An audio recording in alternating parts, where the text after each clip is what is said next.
Hey guys, what's up? Serena Appiah here from thriftdiving.com. So today we've got a really cool project. So you know how you take a lot of pictures with your phone, but they only stay on your phone, or you transfer them to the computer and they never see the light of day again. Well, we don't want that to happen any longer. So today we're printing out some of our favorite pictures of people that we love, and we are going to do photo transfer on wood. And then we're going to hang it on the wall as a collage. Stick with me because we're going to do that project right now.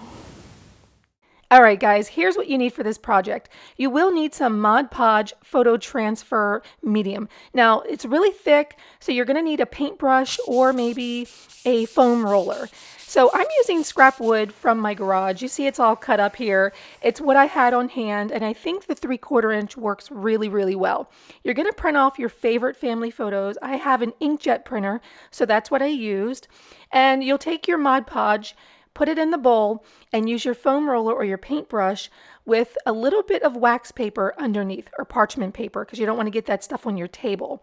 Cover the photo evenly, and then place it face down on the board.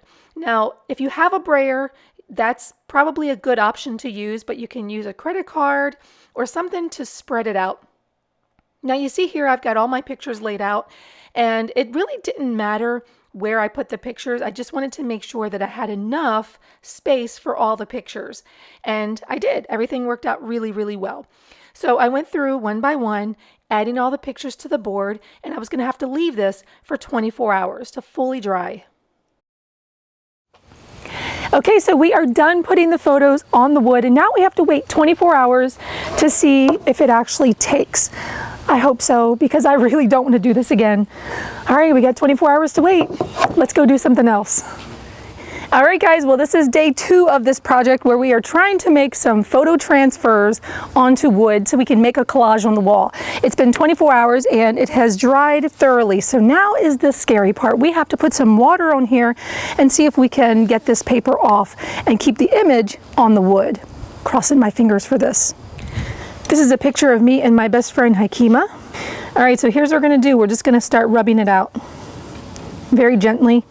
And if we do this correct, I think the image should still be on the wood when we are done. Now, whenever you are doing transfer to wood, or any sort of transfer, regardless of whether it's to wood, maybe it's on fabric, you do want to do a mirror image if there are any words. There aren't any words in any of my pictures, so I didn't do a mirror image, but you would want to do a mirror image. So just keep that in mind.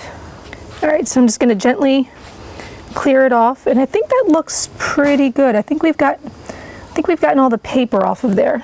All right, so we'll let that dry, and then we'll try to clean it up with a dry brush, but it looks pretty good. So this was my first time ever doing image transfers on wood or any surface really, so I didn't know what I was doing, but I can tell you that it's a very messy job, and if you're doing this many pictures, it takes a long time. So once all the pictures were clean, then it was time to cut out the pictures with my jigsaw.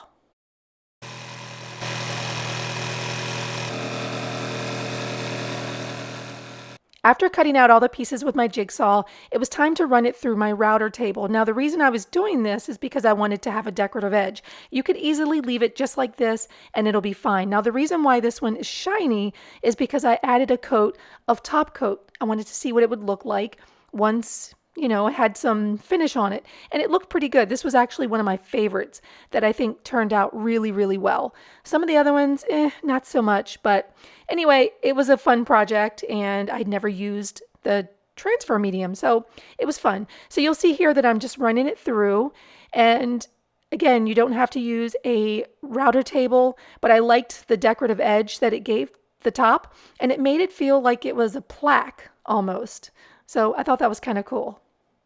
So after I ran all 4 edges through the router table, you see that it looks like it's sort of mounted on a plaque. I did have some problems with the plywood. You see there in the bottom left-hand corner how it's a little funky there. That's because some of the plywood had little holes and imperfections, but that's what happens. No wood is perfect. So I ran the rest of the edges through the router table, and then it was time to use a little bit of sandpaper to clean up the edges.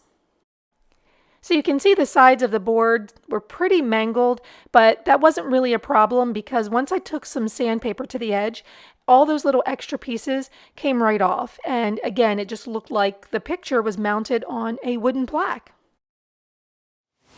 So for this project, we're going to use the General Finishes High Performance Water-Based Top Coat. And the reason why we want to put the top coat first is so that if we get any of the wax metallic finish on the picture when we're doing the sides, we'll likely be able to just wipe it off. When I put the top coat on the pictures, I noticed that the picture became a little bit more rich. Because of all the rubbing and all the paper still stuck to them, you see that some of them still look kind of hazy.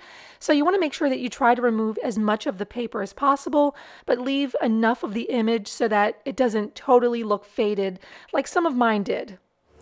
So we're going to be using my collection of Rub and Buff for this project, and it's a sampler. It comes in 12. You can get them right on Amazon, and I will leave a link in the description of this video. But you can tell that it looks really good when you have photos mounted on these little wooden plaques. It looks really good. And it's a wax metallic finish that pretty much goes on any surface. Wood, plastic, metal. So when you've got 20 pictures to apply Rub and Buff to, it can take a long time, and that part did take me a long time. You see, I had to pull out the Q-tips in order to apply this stuff in certain areas. I wanted to make sure I didn't get any on the picture too. I did put the top coat, but still, this stuff sticks to pretty much anything, and it can stain it very quickly, very easily. So if you are using Rub and Buff, just be very careful. And I applied it to all the pictures, and I thought it looked great. First, I had to figure out how did I want these pictures to be displayed. And then I took some command strips, the ones with the hook and loop, and I applied it to the back of each of the pictures. And then I just started putting them on the wall. I did make sure that I knew exactly how wide it was, so I did measure that collage on the floor. And then I drew a line on the wall, making sure that I transferred that exact setup to the wall.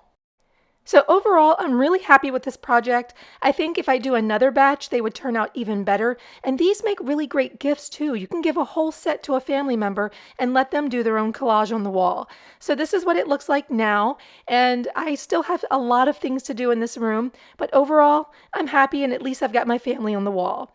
So if you like this project, give it a thumbs up. Be sure to go back to thriftdiving.com, enter your name and email, and get on my mailing list, and I'll send you 5 ebooks and checklists and printables to help you get started with DIY.